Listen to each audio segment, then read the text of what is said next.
അതിന് ഇപ്രകാരം വിളിച്ചു പറയുന്നു, കണ്ണുനീരോടെ വിതയ്ക്കുന്നവർ ആർപ്പോടെ കൊയ്യും.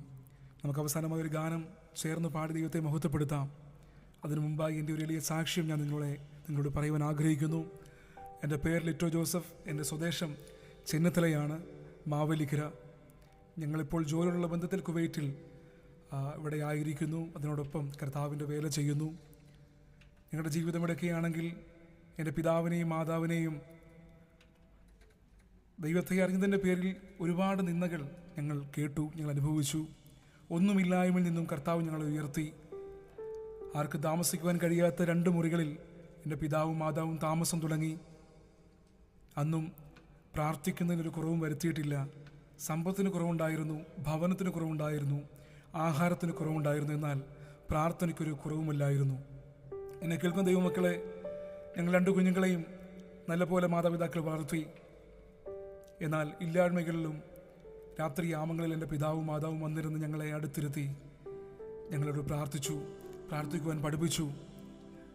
ഞങ്ങളിപ്പോൾ അനുഭവിക്കുന്ന ഈ നന്മയെല്ലാം ഞങ്ങളുടെ മാതാപിതാക്കളുടെ അവരുടെ പ്രാർത്ഥനയാണെന്ന് ഞങ്ങൾക്ക് പറയാൻ കഴിയുകയുള്ളൂ. വളരെയധികം ബുദ്ധിമുട്ടുകൾ, പ്രയാസങ്ങളൊക്കെ വന്നപ്പോഴും നമുക്ക് വീട്ടുവാൻ കഴിയാത്ത രീതിയിലുള്ള കടങ്ങൾ നമ്മൾക്ക് വന്നിട്ടുണ്ട്. വെറും ആർക്കും താമസിക്കുവാൻ കഴിയത്തില്ലെന്ന് പറയുന്ന ഒരു കാടിന് നടുവിലാണ് ഞങ്ങൾ താമസിച്ചുകൊണ്ടിരുന്നത്. ആ സമയത്തെല്ലാം ഞങ്ങളുടെ പിതാവ് ദൈവദാസന്മാരെയൊക്കെ വീട്ടിൽ വിളിച്ചു വരുത്തി അവർക്ക് വേണ്ടുന്ന ആഹാരമൊക്കെ കൊടുത്ത് ഒരുമിച്ച് കരം ഇരുന്ന് പ്രാർത്ഥിക്കുന്നൊരു അനുഭവം ഞങ്ങളുടെ ജീവിതത്തിലുണ്ടായിരുന്നു. ഇന്ന് ഞങ്ങൾക്കതെല്ലാം ഒരു നന്മയായി മാറി. വളരെയധികം പ്രതികൂലങ്ങൾക്ക് നടുവിലും പ്രയാസങ്ങൾക്ക് നടുവിലും കണ്ണുനീരോടെ പ്രാർത്ഥിക്കുന്ന ഒരു പിതാവും ഞങ്ങൾക്കുണ്ടായിരുന്നു. 2012 കാലഘട്ടങ്ങളിൽ എൻ്റെ കോളേജ് ജീവിതം അവസാനിച്ചു. ആ സമയങ്ങളിലും എനിക്ക് നിൽക്കുവാൻ കഴിയാത്ത പ്രതികൂലങ്ങൾ എൻ്റെ ജീവിതത്തിലുണ്ടായി. വളരെയധികം പ്രയാസപ്പെട്ടു. പഠിത്തമൊക്കെ നിർത്തി നാട്ടിലേക്ക് വന്ന് ലോകപ്രകാരം ജീവിക്കണമെന്നൊക്കെ ആഗ്രഹം ജീവിതത്തിൽ ഒരുപാടുണ്ടായെങ്കിലും എൻ്റെ പിതാവ് ഒരു വാക്ക് പറഞ്ഞു, പരിശുദ്ധാത്മാവിനെ ദുഃഖിപ്പിക്കുന്ന യാതൊന്നും നമ്മുടെ ജീവിതത്തിലുണ്ടാകാൻ പാടില്ല. അവിടെ നിന്ന് വീണ്ടും കർത്താവിനെ വിളിക്കുവാൻ വേണ്ടി ഇറങ്ങിത്തിരിച്ചു. പിതാവും മാതാവും പെന്തക്കോസ്തൽ അനുഭവത്തിലുണ്ടെന്ന് പറഞ്ഞ് ഒരിക്കലും മക്കൾ ആ അനുഭവത്തിലാകണമെന്നില്ല. അപ്പനും അമ്മയും ആരാധിക്കുന്നു, ദൈവത്തെ വിളിക്കുന്നു, നമ്മളും കർത്താവിനെ പ്രാർത്ഥിക്കുന്നു, പാടുന്നു. പക്ഷേ ഒരിക്കലും നമ്മുടെ ഹൃദയത്തിൽ ആ ഒരു പ്രസൻസ് വഹിച്ചുകൊണ്ട് നടക്കുവാൻ എനിക്കറിയില്ല. എന്നാൽ 2017 എൻ്റെ വിവാഹം കഴിഞ്ഞു. എൻ്റെ ഭാര്യയുടെ പേര് ജിപ്സി. ഞങ്ങൾ ഒരുമിച്ച്, ഭാര്യയുടെ പിതാവ് ഒരു ദൈവദാസനാണ്. ഏകദേശം 6 മാസങ്ങൾക്ക് മുന്നേ അദ്ദേഹം മരണപ്പെട്ടു. ഞങ്ങൾ ഒരുമിച്ച് ഇവിടെ വേല ചെയ്യുന്നു.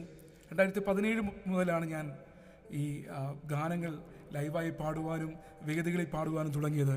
പക്ഷേ അന്നു മുതൽ എൻ്റെ ജീവിതത്തിലുണ്ടായ എല്ലാ പ്രയാസങ്ങളും മാറി. എൻ്റെ ജീവിതം ഭംഗിയാക്കി തന്നത് എൻ്റെ കർത്താവാണ്.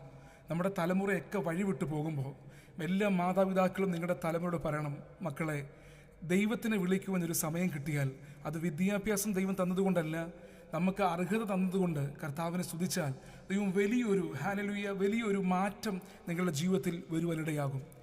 താമസിക്കുവാൻ ഭവനമില്ലാത്ത ഞങ്ങൾക്ക് ദൈവം 2 ഭവനങ്ങളെ തന്നു, വാഹനങ്ങൾ തന്നു. ഞാൻ തന്ന സമ്പത്തിൻ്റെ നന്മ ഉയർത്തി പറയുകയല്ല. ജീവിതത്തിൽ ഏതെങ്കിലും പ്രതിസന്ധികൾ നേരിടുമ്പോൾ കർത്താവിൻ്റെ നാമത്തെ വിളിച്ച് നീ ഇറങ്ങിത്തിരിച്ചാൽ ദൈവം വലിയ അത്ഭുതങ്ങൾ നിങ്ങളുടെ ജീവിതത്തിൽ ചെയ്യും. അതിൽ കരയുന്ന മാതാപിതാക്കൾ നിങ്ങൾക്കുണ്ടെങ്കിൽ തലമുറ അനുഗ്രഹിക്കപ്പെടും. അതുകൊണ്ട് ആ ഭക്തൻ പറഞ്ഞ്, കണ്ണുനീരോടെ വിതയ്ക്കുന്നവൻ ആർപ്പോടെ കൊയ്യും. ഒരിക്കലും ദൈവത്തെ വിളിക്കുന്ന മാതാപിതാക്കളുടെ തലമുറ അവർ നശിച്ചു പോകത്തില്ല. നിന്ദിതരായി അവർ മേയുവാൻ കർത്താവ് സമ്മതിക്കുകയില്ല.